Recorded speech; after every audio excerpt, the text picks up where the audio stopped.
Olá, pessoal. Vamos retornar aqui a estudar os elementos do Estado, né, focando aqui no povo. E a gente retorna com a seguinte indagação sobre população. População. A gente viu que a população é um conceito numérico, é um conceito atrelado a um território, em um determinado momento, uma quantidade de pessoas. Então, analisar quantas pessoas tem naquele local, naquele momento. Ok. Agora, essa população ela vai ter um limite? Será que tem como estabelecer um limite? Seja para mais ou para menos?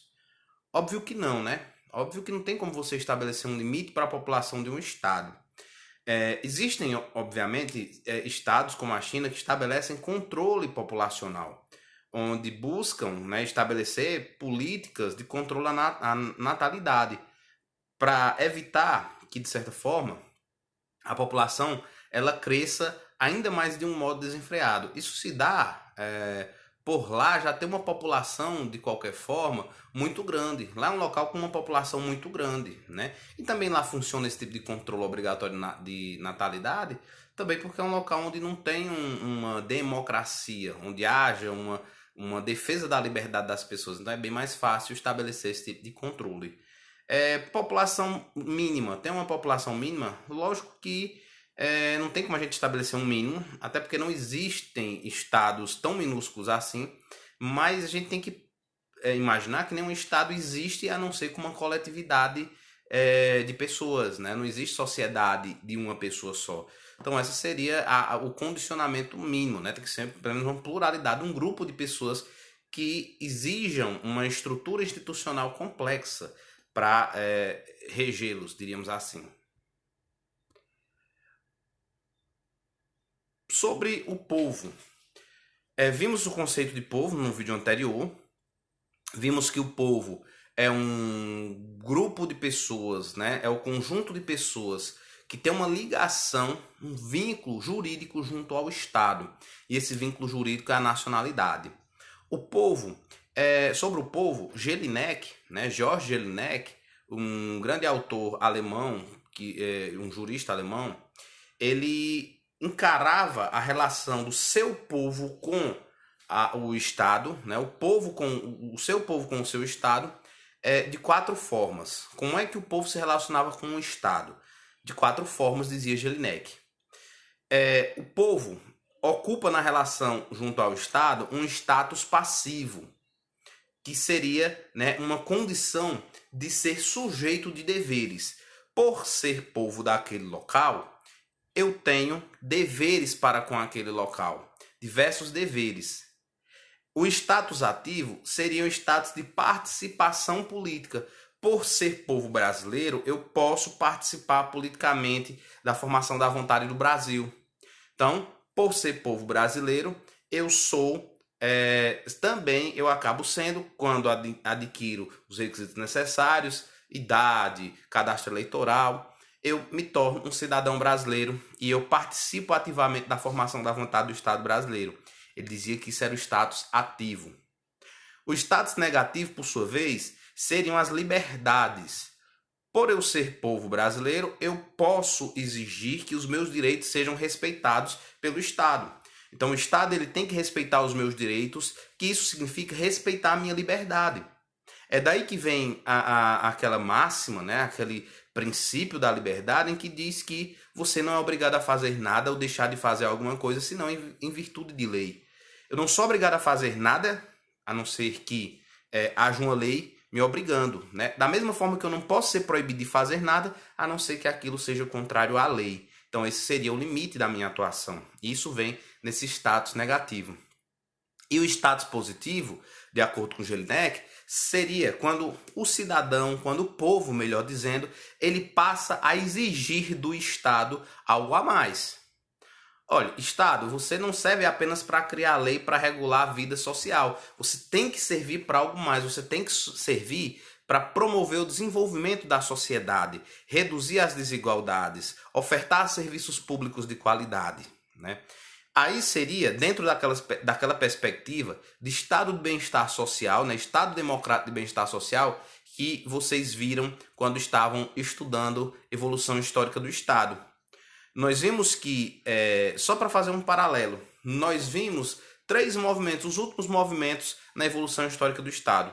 Nós vimos o Estado liberal ou Estado de Direito, depois o democrático de Direito, onde se amplia os direitos democráticos das pessoas. Nós vimos o Estado de Bem-Estar Social, ou Estado Democrático, Social-Democrático de Direito, e depois a gente viu o retorno ao Estado liberal, que a gente chama hoje em dia de neoliberalismo. Então, olhem esses movimentos aí, históricos, que o Estado passou. O Estado liberal, ele defendia, né, que a função do Estado naquele período era unicamente garantir a liberdade das pessoas através da aplicação das leis. Então, o Estado respeitava as leis e garantia que todos nós tivéssemos liberdade para atuar de forma livre na vida, desde que, obviamente, não violasse a lei e não trouxesse prejuízo a outras pessoas. Então, a função do Estado era criar leis para garantir a liberdade das pessoas. Essa era a única função do Estado. No Estado liberal, o Estado só servia para garantir a liberdade e garantir a aplicação, o exercício das leis. Essa era a função única do Estado. Esse Estado ele surgiu, que fazendo um paralelo, né, com a evolução histórica do Estado, esse Estado surgiu como uma reação ao Estado moderno, ao Estado absolutista. Então, naquela época, fazia todo sentido.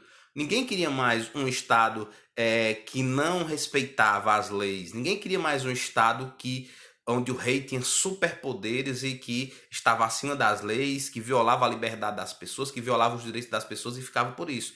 Agora nós queríamos um Estado adestrado, né? Um Estado que respeitasse limites, que respeitasse a liberdade das pessoas. Isso foi o Estado de Direito, certo? Só que esse Estado, ele se preocupou tanto com a liberdade das pessoas, se preocupou tanto com respeito ao direito das pessoas, que ele esqueceu de intervir na sociedade para buscar uma evolução social, para buscar com que as pessoas tivessem um padrão de vida melhor, um melhor conforto. E é nesse sentido que surge esse status positivo. O que é o status positivo? É quando eu que sou o povo, eu que faço parte daquele Estado, eu passo a exigir desse Estado também que o Estado comece a atuar de forma positiva, ou seja, fazendo. Não é só deixando de fazer, não é só respeitando a minha liberdade, deixando de me prejudicar sobre a minha liberdade. Estado, você também tem que sair da situação de comodismo e fazer algo para a sociedade. O que é isso? Você tem que investir em educação, você tem que investir em saúde, investir em políticas de moradia.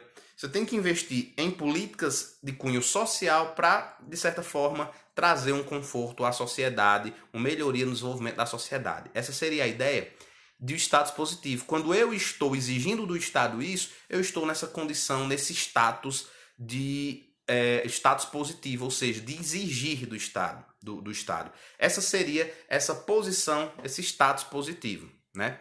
Então, de novo, só para a gente recapitular. Jelinek, com a teoria dos 4 status, ele tenta analisar quais as posições que o indivíduo, que o povo assume em relação ao Estado e vice-versa. Como é que se dá essa relação jurídica entre o seu povo e o seu Estado? Ele dizia, se dá de 4 formas. 1. Status passivo é quando o indivíduo que faz parte do Estado, o povo, ele cumpre diversos deveres diante daquele Estado. Deixa eu exemplificar algumas situações, acabei não exemplificando anteriormente. Deixa eu exemplificar o status passivo. Nós que somos povo brasileiro, nós, por exemplo, temos diversas obrigações e temos que fazer quando convocados pelo Estado. Um exemplo, não sei se um de vocês já foi, mas ser jurado num processo penal. Nos crimes contra a vida, homicídio, por exemplo, o criminoso, aquele suposto criminoso, aquela pessoa que supostamente matou outra, ele vai passar por um julgamento, só que o juiz, nesse caso, é o povo, é o corpo de jurados. Quem é que vai fazer parte do corpo de jurados? São pessoas integrantes do povo brasileiro que são escolhidas pelo Poder Judiciário. Então, o Poder Judiciário convoca pessoas que têm que exercer essa função. Então, você tem que exercer, você não pode deixar de exercer aquela função. E se, Jânio, eu descumpro, não obedeço essa convocação, você poderá ter sanções, né? Sanções administrativas, como multas a serem pagas. Você tem algumas sanções que podem lhe ser aplicadas. Da mesma forma, quando você é convocada para atuar como mesário de eleições. O mesário de eleição, ele é convocado e ele tem que cumprir aquela função dele. Se descumprir, ele vai ter também essas sanções. Quem tem essas funções é o povo brasileiro quando está nessa situação de status passivo. Gente, retornando, o status ativo, como eu falei, resumindo, né? Retornando, o status ativo diz respeito à participação política. Então, se você é povo, você tem a obrigação de participar politicamente da gestão do seu estado. Isso se faz através da cidadania. O status negativo, que é quando o povo exige o respeito aos seus direitos, exige que o Estado respeite a sua liberdade. E o status positivo, quando o povo exige que o Estado invista na sociedade e realize práticas para buscar o desenvolvimento social. Então, essa seria para Jelinek as 4 formas, os 4 espécies de relações jurídicas que acabam existindo entre o povo e o seu Estado. Prosseguindo, como eu tinha falado para vocês, a gente ia detalhar um pouco mais essa ideia, esse conceito de nação. Como eu tinha falado para vocês, nação é um grupo de pessoas que tem entre si um vínculo. Você passa a analisar as pessoas em relação às pessoas e não as pessoas em relação ao Estado. Essas pessoas, elas têm um vínculo, uma ligação entre si. Quando isso há, a gente chama aquilo de nação. Esse conceito de nação, obviamente, ele não é tão simples, ele envolve algumas reflexões, alguns valores. E ao longo dos tempos, né, os estudiosos, eles buscam, cientistas políticos, buscam encontrar quais são os elementos, quais são as características que fazem nascer, que provocam o surgimento de uma nação. Primeiro ponto que se discute bastante, né, que se tenta aproximar o conceito de nação, é o conceito de raça. Então, para alguns autores, a nação seria aquelas pessoas, aquele conjunto de pessoas que possuem uma única raça. Porém, esse próprio conceito de raça, ele não é um conceito aceito hoje em dia, né, pela antropologia, pela sociologia. Esse conceito de raça na espécie humana não é tão válido. Aliás, não é válido. E por que não é válido? Porque basta a gente fazer um comparativo, entre aspas, por exemplo, com outras espécies animais. Cachorro, por exemplo. Existem cachorros de diversos tamanhos, diversos, entre aspas, formatos, com características muito distintas. Só para fazer um exemplo aqui. Gosto de citar esse exemplo. Imagine um pinche, um cachorro pinche, aquele bem pequenininho, que precisa de uma receber, né, de uma doação, dele receber para si um coração, um transplante, a palavra é essa. Precisa de um transplante de coração porque o coração dele não está funcionando bem. Ele é muito nervoso, sob pressão, o coração não estava funcionando. Ele precisa de um transplante. Imagine que aparece um cachorro que acabou de morrer como doador. Imagine aí que esse doador seja um dog alemão, um cachorro gigantesco, onde o coração dele, né, é praticamente do tamanho do pinche. Então olha a diferença morfológica gritante existente nessa espécie animal. Então existe uma diferença morfológica muito grande. Isso não vai existir na espécie humana. Então, 2 homens adultos, por exemplo, um precisa de transplante. Por mais que um tenha 1,60 m, 1,50 m e o outro tenha 1,90 m, 2 metros, a diferença que vai ser entre o coração deles, o funcionamento do coração vai ser muito pequena. Então dá para fazer um transplante como esse e dá para aguentar, né? Sim, obviamente eu não sou um entendedor de medicina, né? Não sou um entendedor de biologia, mas de forma apropriada, de forma aprofundada, mas aqui eu só tô querendo pegar esse exemplo meio que exagerado para mostrar a vocês o seguinte: esse conceito de raça não tem como a gente aplicar na espécie humana, porque existem diferenças fenotípicas, né? Existem diferenças de aparência, pele negra, pele clara, pele branca, enfim, olhos, o olho asiático, né? O olho ocidental, tipo de cabelo. Existem essas distinções? Existem. Mas isso não traz nenhuma diferenciação do ponto de vista morfológico ou mesmo do ponto de vista genético. A variação genética ela é mínima, né? Então, por esse fator, que não existe esse conceito de raça. Então, esse conceito de raça, para esse elemento raça para eu conceituar uma nação, não é aceitável, não é válido. Segundo ponto que se tenta buscar a identidade de uma nação, a língua. As nações eles são formadas quando há uma identidade de língua, defendem esses estudiosos. Porém, essa identidade também da nação pela língua é um pouco complicada, né? Por quê, Jânio? Porque é o seguinte, existem locais que a língua sim vai ser única. Vamos pensar aqui no nosso caso do Brasil. Aqui, basicamente, a língua é uma só. Basicamente, né? A língua portuguesa. Mas a gente não pode esquecer que tem áreas, né, que a língua indígena é falada, a língua portuguesa não é falada, né? São poucas, mas não deixa de fazer parte da nação brasileira. Outro exemplo, alguns outros exemplos com mais constatação, com mais robustez, diríamos assim. Canadá. O Canadá tem uma área do Canadá que a língua oficial é o francês e em outra área a língua oficial é o inglês. Quer dizer que o Canadá não tem a sua própria nação? Tem sim. Apesar dessa diferença linguística, lá no Canadá existe um sentimento de união entre as pessoas para se dizer que lá tem sim uma nação canadense. Outro exemplo bem interessante, a Suíça. Na Suíça não tem a língua suíça, não tem a língua, o suíço. Língua não. Mas lá tem pelo menos 3 línguas faladas com mais frequência. Uma área da Suíça mais próxima à Alemanha, fronteira da Alemanha, língua é alemã. A parte da Suíça próxima à França, a língua é francesa. A parte da Suíça, fronteira com a Itália, mais próxima à Itália, a língua é italiana. Então lá tem 3 línguas que acabam sendo oficiais daquelas pessoas, daquela nação.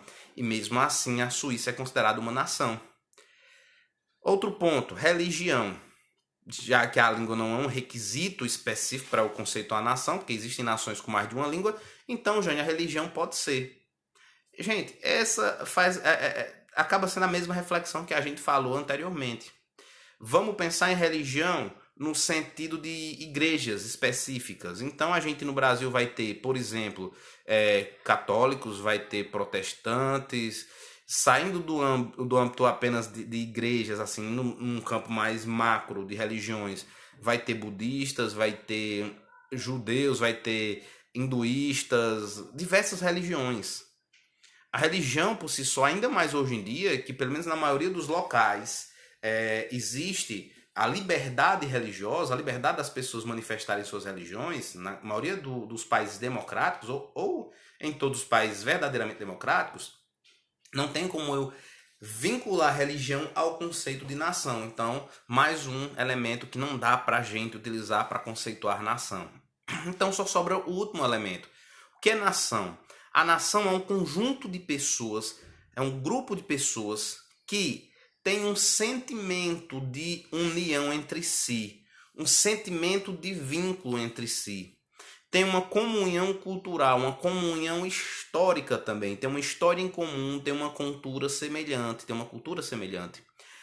Nós constituímos no Brasil uma nação, a nação brasileira, porque aqui no Brasil nós temos, apesar de atualmente, né, nos últimos anos, a gente está passando por uma espécie de momento político muito complicado no Brasil, muito perigoso, inclusive, porque a cada vez mais se aflora, em vez de se destacar as semelhanças, a gente acaba destacando, aflorando as desigualdades. E não desigualdades sociais necessariamente, as desigualdades de pensamentos e pensamentos principalmente políticos. Então a gente vive uma espécie de clima, há alguns anos no Brasil, de que só existem 2 grupos, ou você é A ou você é B, e quem é A odeia B, quem é B odeia A. É claro que esse posicionamento não é da grande maioria da população, mas é uma parcela razoável, uma parcela significativa. Mas isso ainda não extingue esse conceito que a gente pode falar, esse conceito de nação, né, no Brasil. No Brasil existe uma nação. A gente tem uma história em comum, né, do Oiapoque ao Chuí, norte a sul. A gente tem uma comunhão histórica, uma formação histórica em comum, as mesmas raízes históricas. A gente tem um sentimento de pertencimento, um sentimento de de ligação entre si, né? Eu sou tão brasileiro quanto uma pessoa do sul também se sente brasileiro, quanto uma pessoa do norte se sente brasileiro. Então a gente tem essa espécie de sentimento de pertencimento, de sentimento de união, de vínculo entre si. E tem uma comunhão cultural, apesar, como eu já falei, das diferenças que existem entre diversas regiões, a gente tem sim uma comunhão cultural. Isso é fato, né? E aí um ponto bastante interessante também é essa história do princípio das nacionalidades. O que é que diz o princípio das nacionalidades? Diz o seguinte, ó, olha como é simples. De acordo com o princípio das nacionalidades, que é um princípio que é defendido também como um valor, né, humano pela própria nação, Organização das Nações Unidas, diz o seguinte, ó, toda nação tem que ter o seu próprio Estado. Essa seria a lógica. Toda nação tem que ter o seu próprio Estado. Então, nação brasileira tem um Estado brasileiro, né? Tem o Estado da República Federativa do Brasil. Nação norte-americana tem um Estado lá nos Estados Unidos da América. Nação russa tem o seu Estado, Rússia. E assim sucessivamente. Essa é a lógica. É simples de entender. Porém, essa lógica nem sempre é respeitada. Como assim, Jânio? Tem diversas nações espalhadas pelo mundo que não têm os seus estados. Tem diversas nações que, apesar de serem nações, não têm os seus próprios estados e essas nações acabam vivendo em territórios alheios, em territórios de outros estados. Deixa eu dar um exemplo disso aqui. Povo basco na Espanha. Aliás, na Espanha tem diversos exemplos de nações que não se sentem parte da nação espanhola, mas que vivem como povo espanhol. Olha que situação curiosa. Então imagina o seguinte, povo basco, lá na Espanha, o povo catalão, naquela região de Barcelona, onde tem também uma forte presença desse nacionalismo local. Povo basco, povo catalão. Tem outras nações também dentro da Espanha. Vou falar dessas duas, são as duas maiores. Povo basco e povo catalão. Vamos para o povo da Catalunha. A Catalunha é uma região, um estado dentro lá do estado espanhol, né? Como se fosse aqui o Brasil, o Ceará, fazendo esse paralelo. Então, essa é a região da Catalunha. Só que aquelas pessoas da Catalunha, elas não se sentem parte da nação espanhola. Porque elas não têm a mesma origem histórica, porque elas não têm a mesma cultura compartilhada, elas não têm o sentimento de pertencimento à Espanha.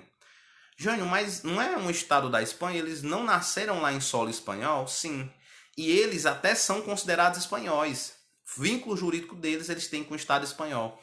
Eles são povo da Espanha, mas eles não são nação da Espanha. Olha que curioso.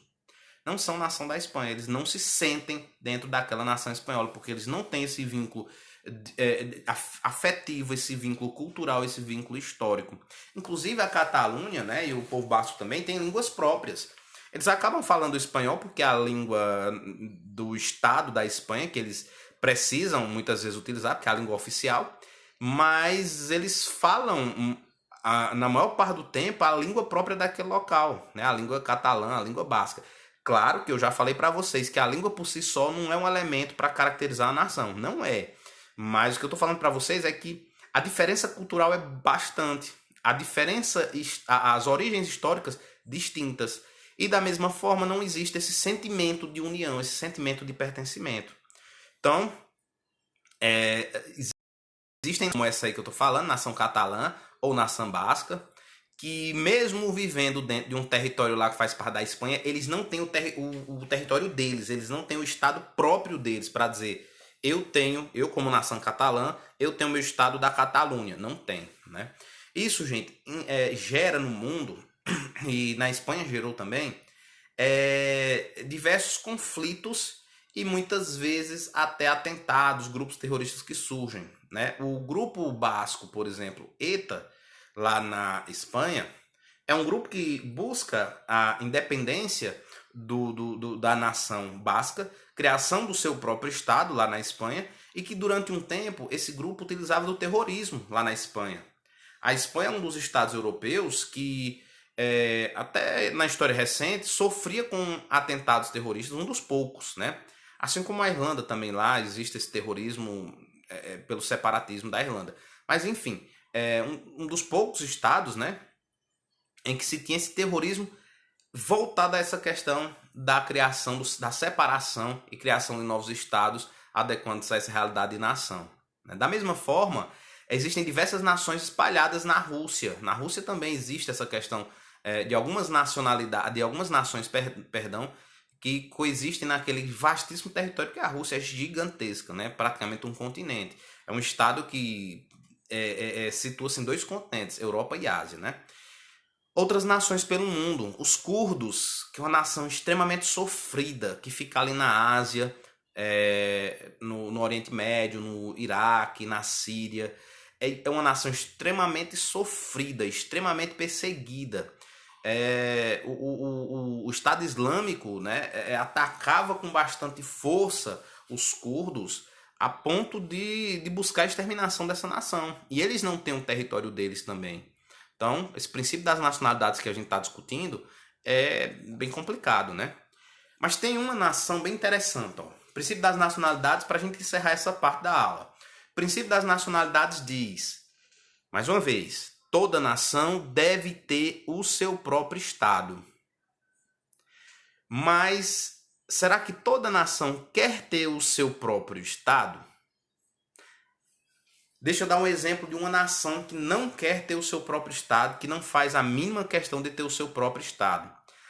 A nação dos ciganos. Ciganos, gente? Ciganos são considerados uma nação. Existem ciganos no mundo inteiro. Existem ciganos nascidos no Brasil, por isso são povo brasileiro. Existem ciganos nascidos, por exemplo, na Índia, por isso que são povo indiano. Existem ciganos na China, vai ser povo chinês, talvez, pelas regras da China, mas faz parte da nação cigana. Então imagine esses ciganos espalhados pelo mundo inteiro, que constituem a sua nação no conjunto, mas não querem ter o seu próprio Estado. Exemplo. Exemplo não, perdão. E por que, Jânio? Qual o fator disso? Olha, primeiro, os ciganos, eles têm uma semelhança cultural histórica, uma comunhão histórica, uma semelhança cultural, um sentimento de união, de pertencimento.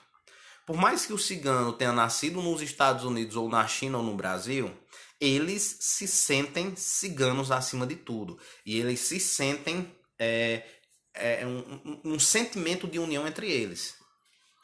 E por que eles não querem ter o próprio Estado? Vocês sabem, os ciganos, né, são uma nação que não é sedentária, que não tem intenção de fixar-se num território. Os ciganos, eles são, na sua essência, ou sua grande maioria, faz parte da tradição cultural deles, eles são nômades. Se eles são nômades, não têm apego a território, obviamente que os ciganos não vão, né, imaginar a criação de um Estado cigano. Não tem essa ambição. Então, é bem diferente, né? E esse princípio das nacionalidades também foi o que motivou a criação do Estado de Israel, que a gente tanto discutiu aqui em momentos anteriores. O Estado de Israel ele é criado naquele movimento do sionismo exatamente para defender isso, né? E a ONU, quando é criada, ela defende isso também. Por isso que a ONU topa o projeto de criação do Estado de Israel. Porque parte daquela ideia. Toda nação tem que ter o seu próprio Estado. Judeus, gente, são uma nação também. Tem judeu nascido no Brasil que é brasileiro, né? Talvez até alguns dos colegas, ou vocês conheçam alguns. Então tem judeus brasileiros, tem judeus americanos, judeus alemães, judeus espanhóis, africanos. Tem judeu em toda parte do mundo. Mas os judeus, pela vivência histórica, pela comunhão cultural, pelo sentimento de união que tem entre si, eles se consideram e eles são entre si uma nação, né?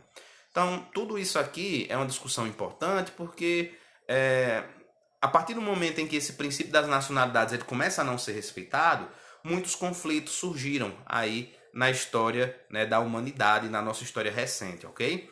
Então, a gente vai ficar nessa videoaula por aqui. Na próxima, a gente prossegue com a discussão desse conteúdo envolvendo o elemento humano do Estado, ok? Até logo!